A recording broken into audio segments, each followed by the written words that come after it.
Welcome, everyone. Here we are, live on video. Not really live, but on video. This is Rock M Radio Podcast. We are vidcasting. It's a brand new episode of Dive Cuts, Season 6, Episode 26. And we're here to talk about your Missouri basketball Tigers. Tigers season ended over the weekend. And so we're going to talk about the NCAA Tournament that was, where the program is, where it is going. I am your host, Sam Snelling. It's actually, if you're watching this on YouTube, you can actually see my little name at the bottom there.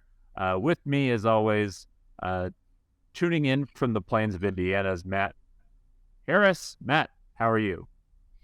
I'm doing well, Sam. This is fantastic because now everyone gets to see the lovely crypt that is my home office in the basement of a 94-year-old home.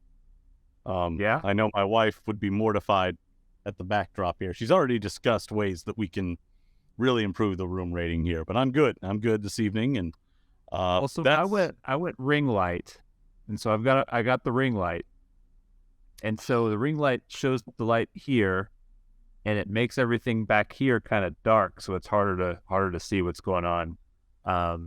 But if you want, I think I can lean this way, and you might be able to see some E.H. Taylor back there on the shelf. If I always got to display the good stuff. If I lean back, I think you're going to see books. You could see a really, really good recently released macroeconomic history of the U.S. if that's what the viewers want, which I think pretty much sums up our entire writing and podcast relationship. This little exchange right here. Yeah. Otherwise, I'm fine. I've recovered after the weekend. Well, so let's talk about this weekend. Mizzou was in the NCAA Tournament. First time in a couple years. They were able to get their first win in the NCAA Tournament for the first time in 13 years. 2010 was the last time they won. That game against Utah State was one that I don't want to say that like we were like worried they were going to lose. Like anytime you are fairly evenly matched up, I think there's always a possibility that you could go home if you have a bad night. Missouri didn't have a bad night. Utah State did have a bad night. And despite, I thought playing hard, playing pretty well, the Aggies were sent packing after some hot games from Kobe Brown, Demoy Hodge. Both those guys played really well, especially down the stretch, and they were able to kind of get the separation Missouri needed to kind of put the game away. Yeah, I think the one thing that sort of kept me from being pretty loud and thinking Missouri was going to win it is these are two teams that are, hyper reliant on spacing the floor and shooting three balls. And, we can do all the deep dives and deep video work and put them all in the verdict all we want. And then Utah State can go out and shoot 16% and, go 2 of 12 on unguarded threes. Like that's not, an optimal number of open shots to give up. But you miss 10 of those, and the defensive numbers are going to look pretty good, and right. It covers up, giving up 68% shooting at the rim. And so I just felt like one of those days where I thought Missouri got the shots to drop it needed to drop. It, won the possession battle enough. It wasn't a bad day for Utah State. A 1.1 BCI is not, sterling, but it's average enough to, get you over. And they got on the offensive glass enough to offset it a little bit. They just couldn't make shots. And Missouri did make shots. And, so much as you say it's, routine now, did you make your threes? Missouri did. Utah State didn't. And one got to live on to Saturday, and the other one got to go home. It was really sort of, epitomizing what modern basketball is becoming, at every level. Right, and I think that almost kind of extends into what happened in the next game. I think there was a lot of fans, maybe even myself included in this, who sort of looked at the fact that Missouri was going to get a 15 seed after all that, and you start thinking about the Sweet 16. But the team that we saw show up on Saturday against Princeton was a version of the team that we've seen many times this year. And the bad Tigers, when they're bad, are quite bad. The defense is just not good enough to withstand when the offense isn't clicking, and they could not get the offense going.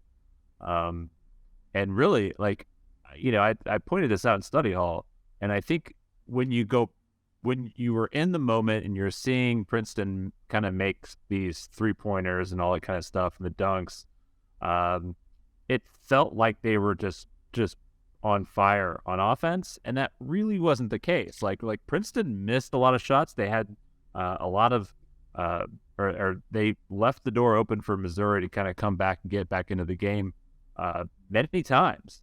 The Tigers just couldn't walk through that door. Yeah, to me, the one thing that stood out about Princeton, even if you watch them on Friday, or on Thursday, and then if you go back and you do what Watkins and I do, which is really do the number culling, and you watch a couple of their games, is one, they don't beat themselves, and I think people are quick to bash Mizzou for their performance and they played horribly. And I hate doing that, for one, because I think Princeton executed the scout. They know who they are. They know what they do. They know what they want to achieve at each end of the floor. And they went out and they did that. They understand that they're not going to have maybe the sort of elite, length or athleticism on the perimeter. So they're going to have to try and fight over screens. They can't switch everything. They understand they're going to have to be positionally sound in gaps. They understand that they're going to have to play behind your bigs and give good help and be able to play with verticality without fouling and make your life tough at the rim. They did that on Thursday against Arizona, and Arizona has more legitimate bigs than Missouri does. So it was sort of weird to me to hear people say, Missouri gets a 15 seed. I'm like, well, they beat a team with a better front court and made it life tough for them finishing at the rim. And Princeton went out and did that. Was Missouri great at times offensively?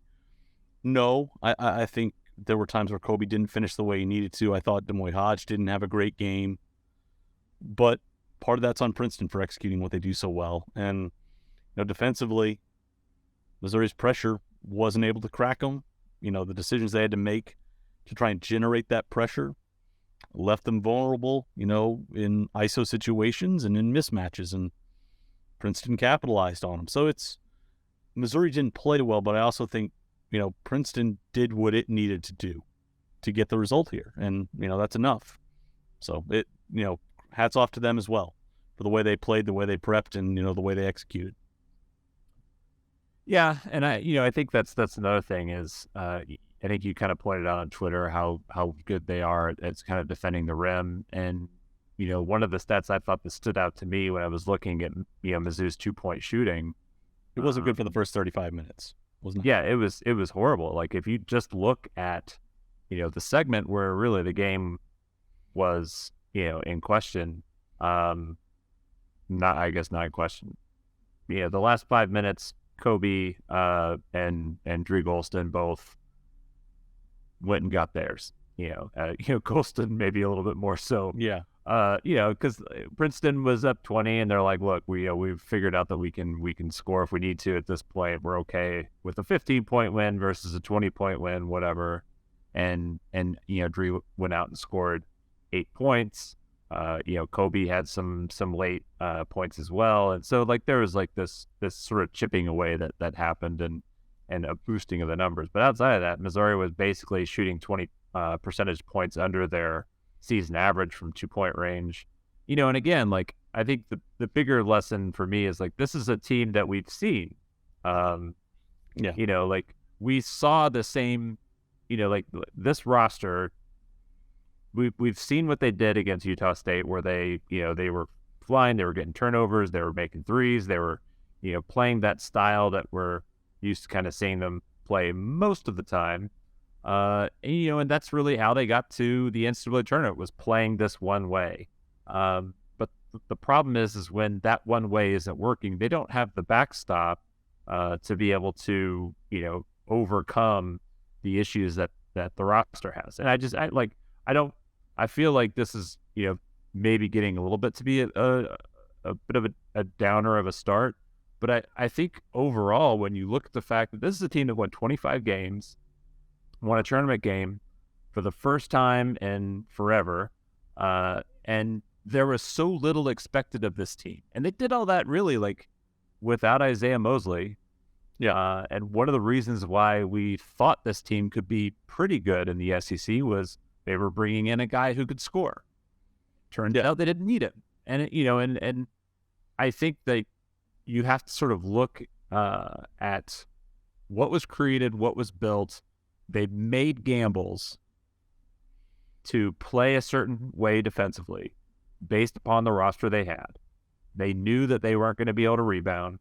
They knew that they, they could maybe lay back and play some zone and get away with that. But I think the bigger thing is they understood that they were going to have to gain possessions through turnovers. And so that's one of the reasons why they played that way. Yeah. And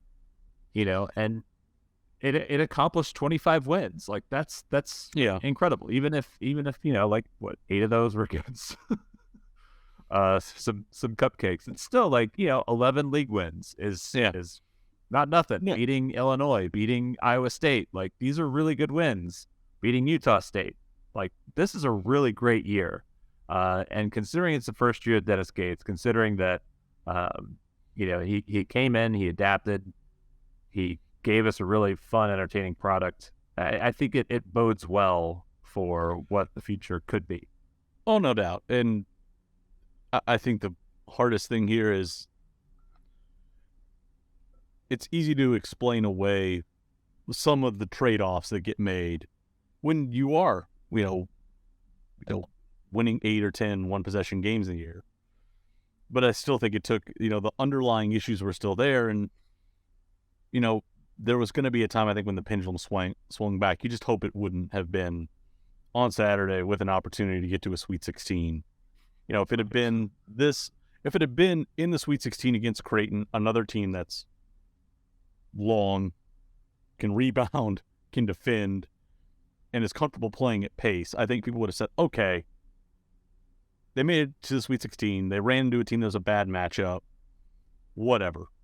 This is found money. They got to the second weekend for the first time, since 2009. It's all found money from here.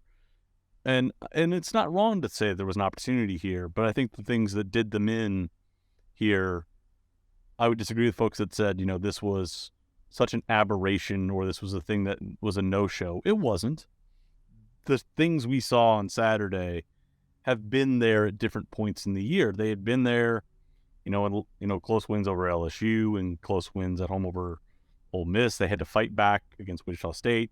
It's taken 3 close shots to get wins.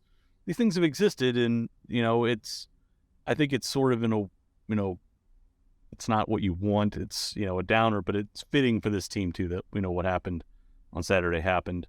But I think in aggregate, they go into the offseason in a completely different position, a much stronger position than they were a year ago. I don't think anybody can deny that. And the question is, what they do over the next 2 months, to really fortify and solidify this momentum that they've put in place.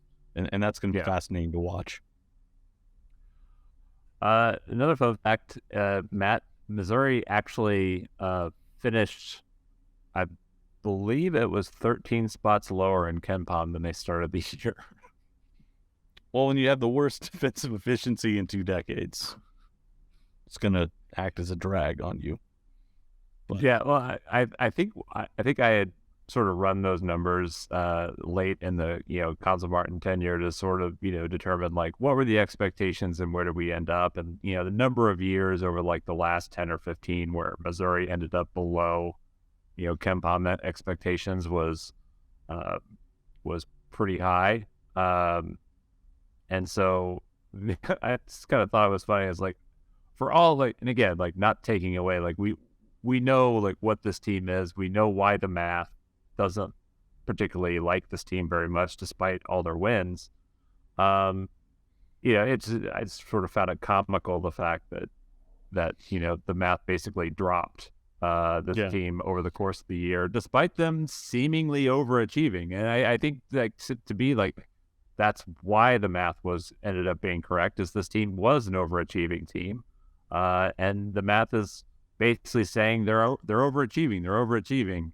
And as it turns out, like, they stubbed their toe at a bad time against a sound team, but not a great team. And all Princeton had to do was be themselves, and Missouri was going to allow them to move on. And for as much as I love contextual statistics, recruits aren't going to be asking to see Kim Pom, sheet pages, when they're coming in. When portal recruits are coming in, what they're going to care about is what percentage of minutes do you have for me? What role do you have? And, can I fit your offense? And I think the one thing, and this staff, and probably going back to wanting to, not necessarily a guarantee, but likelihood of going back to the NCAA tournament. And that's the thing. This is a team that if they are able to, with the players we know are leaving right now, that we know have to leave, their eligibility is done. They're out the door. If that's your floor, if everybody comes back, Missouri's returning 65 to 75% of its production across the roster. It's down a little bit and made 3-pointers, but if Isaiah Mosley comes back and plays at his level, you're going to backfill a lot of Demoy Hodges shooting right there. This is a team that if you keep everything in play and with minimal churn, it's going to be probably the most robust production we've seen in a long, long time. Maybe one of Konzo's teams is a little bit higher, but I think if you're talking about the overall roster depth and quality, it's going to be up there. And that's appealing. You can go out into the portal now. Maybe some teams that finish behind you have had a week, but you can say, this is a potential top 25 team. This is a team that, in our first year, we got a double bye. We won an NCAA tournament game. Come here, put us in the second weekend. It changes there's no proof of concept anymore. They can point to 25-10, fourth place finish, NCAA tournament win, bringing back 70% of our production, come put us over the hump. That's the pitch. Totally different than what they've had in the last 3 or 4 years. And we'll see what they do with it, but that in and of itself is just a major, major change in fortune for this program. You're not having to sell, be there in 2 to 3 years. It's next year. You got 1 year left, come maximize it with us. So I think you can't undersell or understate how important that's going to be moving into the next 6 to 8 weeks. Yeah, and I think that's probably going to impact the type of players maybe they're going to look at.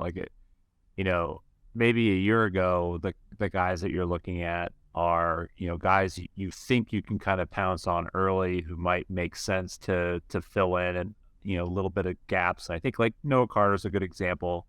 A guy who was a productive player at Missouri Valley. A guy who, great scheme fit. Right. Really good scheme fit. A guy that can do a lot of things offensively. You do sort of give up a little bit in size. But maybe this year what you're doing is you're going and you're getting guys off of, power conference, level players, guys who were, role players or better, on at least a power conference level, and guys that were maybe just unhappy with their role at whatever Pac-12 school or Big Ten school or other SEC school, something like that. I think what you're doing now is you're getting yourself into a place where you can kind of get into a little bit higher level of player and have guys who can, really kind of help you take that next step. Yeah. The one thing I think they did a great job a year ago when we wrote this a lot was they had a clear schematic concept of what they wanted to do. And they went out and they found guys that fit that. I looked at it earlier today because I was thinking about sort of a before and after type of piece. Last May we wrote that what they got were guys who were exceptionally good rim finishers, exceptionally good at forcing turnovers, and, could shoot well off the catch, and there were going to be questions defensively. We wrote that in mid-May last year. I don't want to break my shoulder, pat myself on the back, but that's oppression. You could see 10 months ago what they were trying to do, and it absolutely fit. You could put on the tape of Cleveland State and see how they wanted to play. That's how they played. The question now is, if you upgrade that talent level, are you going to change your stylistic choices now? To me, that's where they've got to go, because, I think the one thing they've done with the triangle concepts and, putting in some NBA concepts is they've stayed true to who Dennis is, but are there going to be guys, that are going to want to see more genuine, like NBA style offenses? We've seen Dana Altman, Brad Underwood, guys that have had to compromise kind of their stylistic preferences in order to acquire talent. Is Missouri going to have to do that? And if so, what sort of compromises will they make? How will that impact guys down the roster? But bottom line is, they're in a great place, because you'd rather be doing that than going, how are we going to replace 8 guys off of a team that just finished 8th or 9th? And look, we admire Konzo as a person. We admire the job he did here, and respect the efforts he put in. But there were situations where you're just hoping to get enough guys to stay in the middle, and then that next year have guys take a step forward. That team's not in this. This year they skipped a year, I think, in some ways, in terms of their development. So they might as well be aggressive now, because it's a great opportunity they have to really, really accelerate the timeline for this build. And, you think about like the players that they have coming in, like Trent Pierce, specifically, and Jordan Butler, both guys with elite size, both fairly skilled, guys that are going to be able to give them a little bit more rim protection and rebounding and things that they haven't had. I think the question, and, at this point, I feel like most people seem to think the odds of like Kobe Brown coming back are pretty good. Mosley is still probably a bit of a question mark. From what we know at this point, he seems to really like the program. He seems to really like the coaches. It's just a matter of, like, if all the things can kind of get sorted out for him, on the off the floor stuff, and if he can get that sorted out and be able to kind of make a go of it as a regular in the program, I think then you're probably looking at essentially having 2 guys who are, being able to provide you lots of production back in the lineup. And so then what are we looking for in the transfer portal? You still probably want more rim protection, because, God bless freshmen, but they're freshmen. And even though we both, really like what Butler and Pierce can bring, they're non-5-star level guys. They're not guys that you're probably going to bring in and put right at the starting lineup. They're guys that are going to fill in and 8 to 10 minutes a game. Yeah, maybe. Around like Aiden Shaw, hopefully a little bit more than what Aiden was able to bring this year. But still, like, that kind of level of production, you're not really expecting a lot. So you want somebody to be able to kind of come in who can provide you, closer to 20, 22, maybe 25 minutes a night at the 5, who can provide rim protection, who can provide, that level of rebounding that this team clearly missed this year. If you're looking for, the way I would sort of think about it is, you can take maybe a specialist at the 5, because you're going to have some guys that can give you different, mixing and matching at that 5 spot. If, Modiara is back and, take some strides, you don't need maybe a big that's going to give you 28 minutes a night, but you need a starter that can maybe give you 20. And then you need to be able to mix and match and have some front court flexibility. So can you go out and find a 5 that's going to, have 8% offensive rebound rate, 18% defensive rebound rate, 5% block rate. A guy who's going to be very cool, boarding, blocking, being competent enough as a roller, and accept that. to me, the opportunity is what could you do if you had 2 spots on the perimeter? I think a lot of times we would look at it and say, you've got Zay here. You've got your guy who can go get you a bucket. Maybe Aiden Shaw is going to take a step forward and shift more from the 4 to the 3, and the jumper will come along. He may be able to get better ripping and going.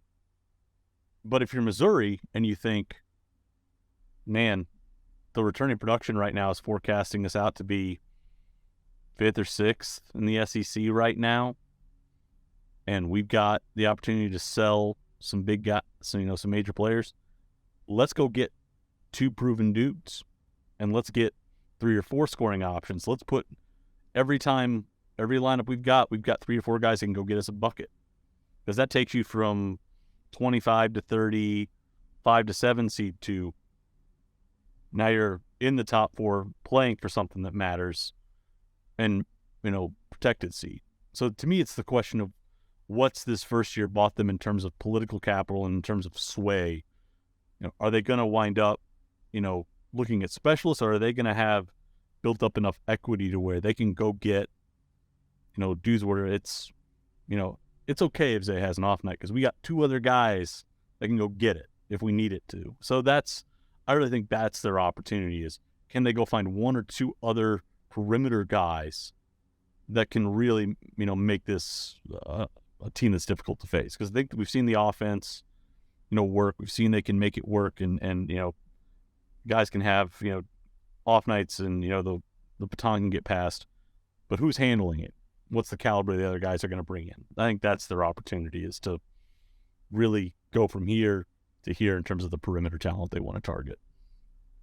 Well, and I think if you look at the top of the rest of the league, specifically you're looking at, Alabama, and the way, like Alabama legitimately can go 11 guys deep, and not really have much drop off. Now, clearly, so much of that is built around Brandon Miller because Miller is special, but Mark Sears, Javon Quinterly, even like Noah Gurley has had some big offensive moments. Who's Bradley, and then who's the other freshman that I'm forgetting? Rylan Griffin. Rylan shooter. Rylan Griffin. Yeah, Rylan Griffin. So, basically you're able to sort of throw out wave after wave. And Missouri this year, and again, to its credit, really did this with 2 guys who were pretty consistent. And then they were just sort of hoping to have a 3rd guy show up that night. When they had 3-4 guys show up, there was a kind of period there where Isaiah Mosley was sort of involved, and you could really kind of see how this was supposed to look at times, with Zay, with Demoy, and with Kobe.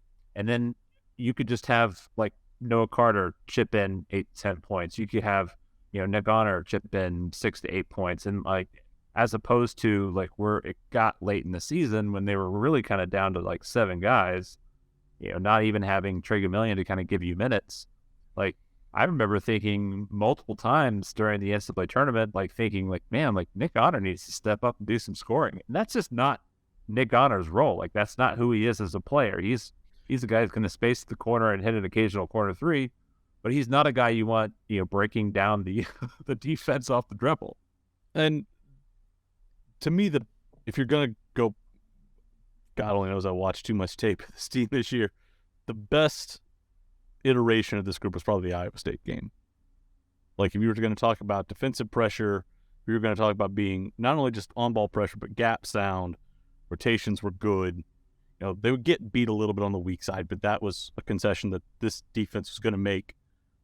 But that game, what we saw for those 40 minutes, was probably, I think, what this staff wanted to see all year in terms of, the distribution of minutes, in terms of the roles. That team was scary that day. If you can get that back, you can get some freshmen that I think are going to elevate the bottom of your roster. And if you can go out and get 1 to 2 more scorers, you've got a really, really, really scary team.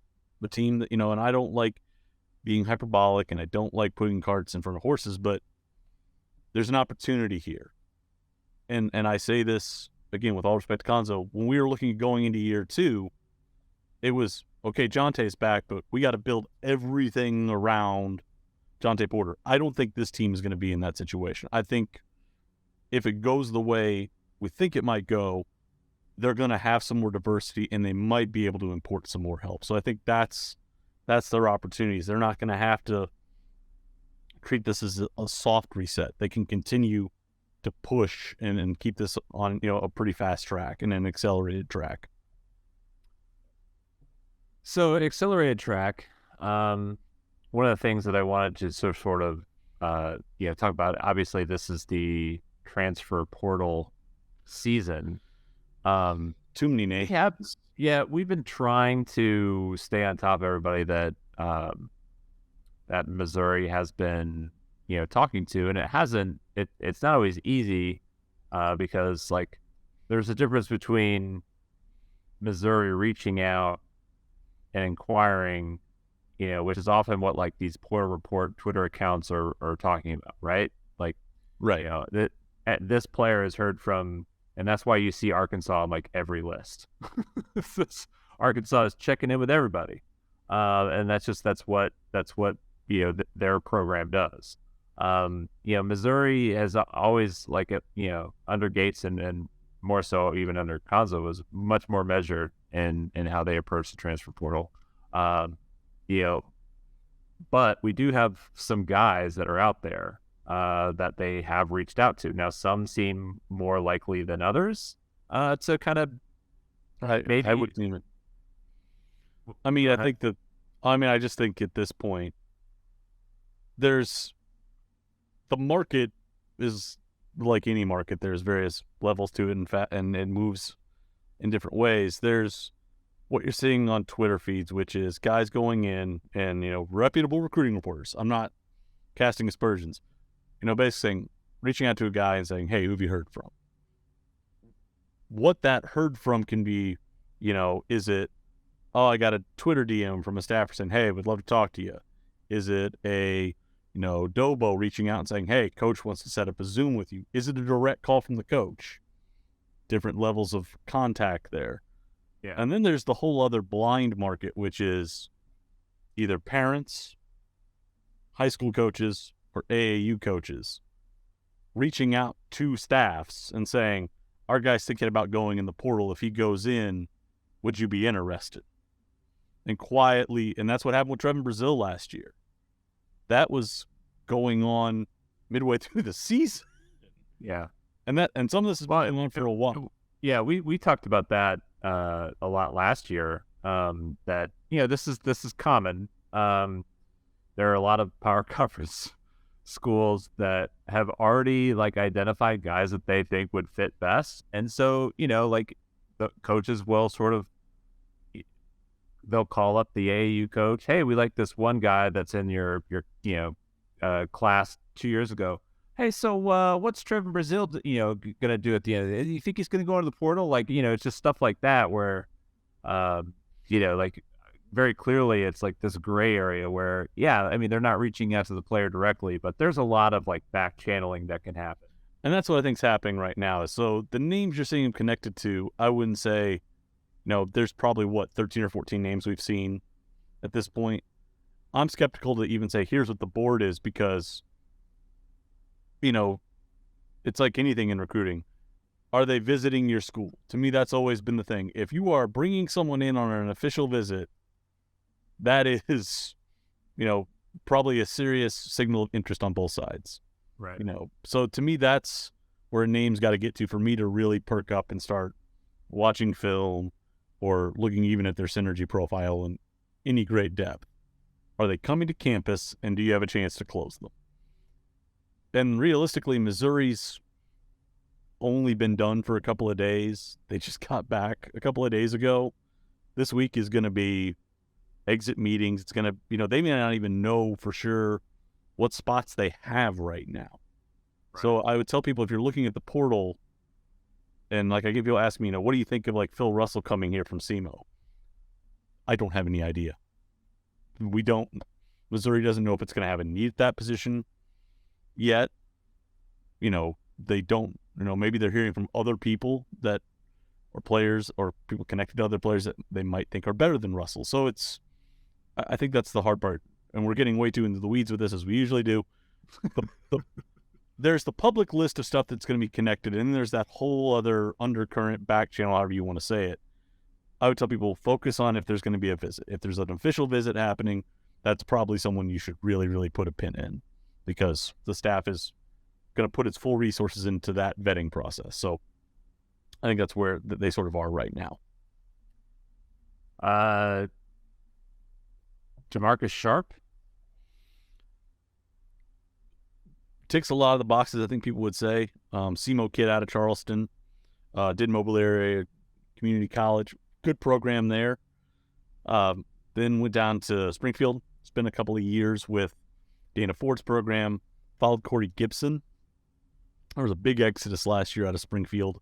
Followed him down to Natchitoches and was really, really good for Northwestern State this year. Corey Gibson got hired at Austin Peay earlier this week, I think yesterday even. And so now it's portal season. It's an exodus down in Natchitoches. Really good shooter. I think I'm looking at his numbers right here. I would say it's like 39% or something like that. 39% shooting. Looking at it from three. Yeah, from three. Well, from three it's 54%, but that was only on 1.5 attempts per game. Like, it's a very low volume. So if you scale that, he might be a 40% shooter at, double or triple that volume, but 19.5 points, 5 rebounds per game, 5 assists per game. Pretty good efficiency at 112. The thing you're going to have to always ask is, if you're on a team that's number 215 in KenPom and you're jumping to a team that you expect to be top 30, that's a big jump. And we usually see usage and touches decline for guys like that. Now, his usage rate is, looking at it right here, about 24%. So that's the thing that would make me kind of interested, is he's getting that number. Actually, no, usage is 30.8%. I'm looking at the wrong line here. 30.8%, that's going to drop. Like, that's a heavy usage to get 19.5 points per game. Zay was getting, his on about 26%. So you're having to scale it a bit, but there's a reason why he's getting calls. 6'3", 180, can shoot it a little bit. Scored for a team that was in, Dayton for the first 4. So there are going to be guys that are going to kick the tires on that, no doubt. A lot of things that you would think would make him attractive to Missouri, but do they have the need for that type of guy, or do they want to wait and see who else comes into the portal at this point? That's really the question. Do they think maybe a little bit better caliber prospect is going to come in? Yeah, I really liked. I just lost his name. Zach Austin as a prospect. I know that you were really high on the Jackson Pavletsky. Is that right? Yep. I like Pavletsky. Kind of a sneaky combo guard, 6'3", 175. Played at Wofford. The thing I like is that at Wofford they're going to recruit skill. That coaches there, even in the Mike Young tree, have historically recruited guys that can, be competent handling. They can run, ball screens. They can make good reads. Most of them can shoot pretty well. You're trading some athleticism and some burst and maybe a little bit of strength, but you're getting someone that can play basketball. And Pavletsky, you put on the tape of him against LSU, against Texas A&M, looked pretty good in those games. Looked pretty good and functioned pretty well. So that's what makes me think, if you're looking for a guy who's got a nice blend of skill and, could be kind of maybe a secondary piece for you, I liked him, and I like the shooting. And I was on heavy volume too. And he's young too, so he was a true freshman guy that could really develop over time. Wisconsin kid, Marquette to me. Yeah, like I know a lot of people probably assume maybe the Badgers. I actually like his style, the way he plays looks like he'd fit pretty well at Marquette. Just needs to put on that Tyler Kolek film and show him. Right. I just think that's going to be kind of interesting to see like some of these guys end up like that. Guys that were a little overlooked. But yeah, so I think the transfer portal is something that we're going to be sort of I guess, filling in more as we go along and trying to sort of figure out what the priorities are going to be. Not really sure where that is right now. We probably won't know. As more teams kind of get picked off, we get closer to national championship game, but not only national championship game, but also the NIT. As teams start to lose there, you'll start to see a few more, bodies enter the portal. And from there, I think you start to get an idea of what kind of player Missouri is targeting. And it's like I think you said earlier about, I don't think right now Missouri really fully knows what they're going to have available. I think they have a good understanding on maybe one or two spots and what certain guys are going to do, but there's definitely some murky water, around a couple other spots.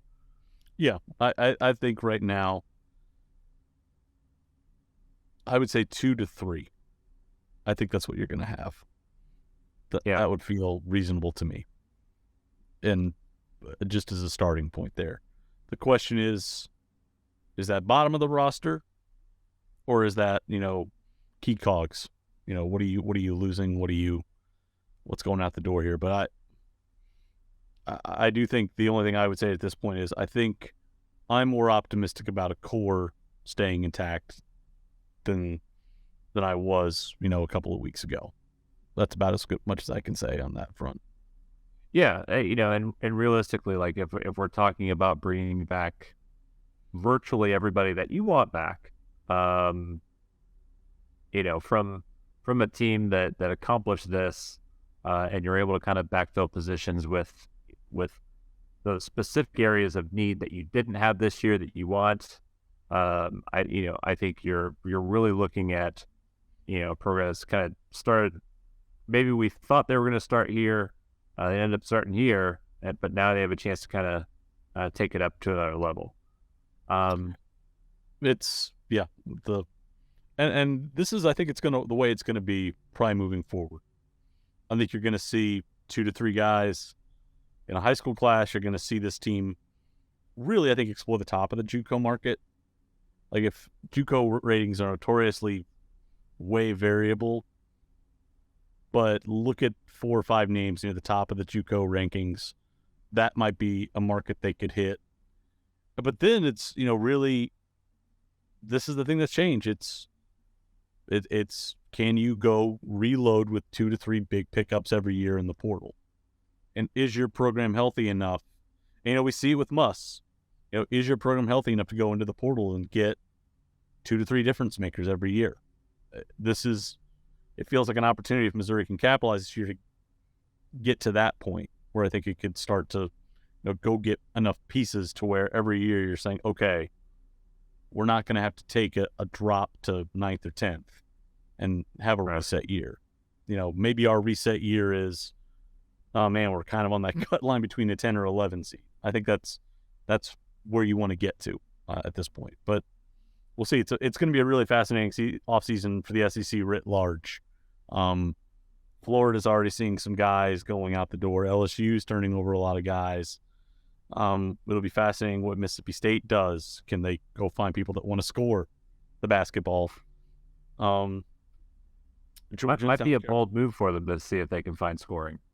You can already tell, like Lamont Paris was telling people on the record in the last week of February, we're going to be hyperactive in the portal. Like LSU is basically saying the same thing. I think that the idea that you're going to get, 3 years to sort of scale it is antiquated. I think if you couldn't hit last year, the urgency is doubled this year. Because look at what Missouri and Mississippi State did in year 1. So I think now you want to try Chris Beard at Ole Miss. Yeah. And after next season, you've got Texas and OU showing up. Like there is, I think, the one thing we've had to try and do ourselves is ditch the idea that you're going to get 2 to 3 years to do a pretty stable build. But what Buzz Williams has done, quite frankly, is even sort of an outlier now. really getting 3 or 4 years to sort of, build it out, I think that's done. It's, look at today. Ed Cooley got hired at Georgetown today, and 3 hours later, he's got Eddie Lampkin committing. Oh, did you see the follow-up tweet? Eddie Lampkin said he's not committed. Oh, I didn't see that one. Yeah. That's... Somebody got the car ahead of the horse there. Oh, man, that would have been fantastic. But that's just the world we're living in right now. I think this program gets it. I think they understand. And frankly, I think the AD gets it. Yeah. When would you have thought to throw out this kind of an extension after year one? I don't think you would have done that. But this is the market now, where you've got to be aggressive if you're even an AD at this point. Not, is there a risk? Is it going to be costly for Mizzou if it doesn't go well? Yeah, but I don't think I can sit here and decry that when the program, for a couple of years was probably a little bit too slow and a bit too reactive. So you got to be proactive and you got to be aggressive. And I think that's the posture we're seeing now from, the head coach to the staff, all the way up even to the AD, and hopefully from the fan base. Hopefully the fans, are proactive in terms of, purchasing season tickets, in terms of doing the NIL stuff they need to do. So it's a culture shock in some ways, I think, for the institution and for the program, but they're embracing it would seem. Yeah, I would agree. So we got a long off season ahead of us. So much. I think that is one of the thing that kind of sucks about college sports. Both football and basketball, is the off season is long. With that said, though, we've said here, Missouri has a very, very big opportunity in front of them. I think we're going to do a lot of this. So this is a pre-recorded video that will be uploaded to YouTube after we're done. We will do what we did last week, which is some live shows here and there, so you can kind of hop on, ask us questions, all that kind of stuff, and we'll just kind of do it. And so for at least a few weeks, we're gonna stick with our weekly schedule. It may not be this guy. I got this guy. It may be the other Matt. I will probably be here. But we're going to try to do more weekly shows. We're going to try to, get this going, give you as much news and updates and analysis as we can. And this is going to be our new thing. If you like this whole video thing, if you like this background, you can thank Levi. Levi has done a really great job kind of making sure that we're all kind of set up and ready to go. And this new setup works a lot better than the last one, Matt. I don't know if you would agree with that, but it's way easier for me to manage. So this is season 6, episode 26 of Dive Cuts. There will be audio that is going into our regular podcast feed. If you are subscribed to that podcast, make sure you are still subscribed. Make sure you're still downloading those episodes. If you are watching this on YouTube, there should be the subscribe button down there. Make sure you're subscribed to our YouTube channel. You can get all these kind of notifications when new episodes drop. And on this same feed will be the Before the Box Score guys, and we have a whole host of shows that are coming that are going to be different kinds of content. I think Dan Keegan is working on a little project that I think people are going to like. So lots of cool stuff coming. Matt, I don't know if you're going to be back next week. I will be back next week. We will talk more Mizzou basketball and what the week that was, and try to get people caught up in recruiting. We will be talking all kinds of 2024 stuff coming up, what's going on in the transfer portal, all that. You have anything else you want to say before we get out of here? No, we're going to do this in under an hour. Let's get there. So make sure you follow Matt on Twitter at MattJHarris85. You can follow me at Sam T. Snelling. And that's it. We'll be back next week with more Dive Cuts.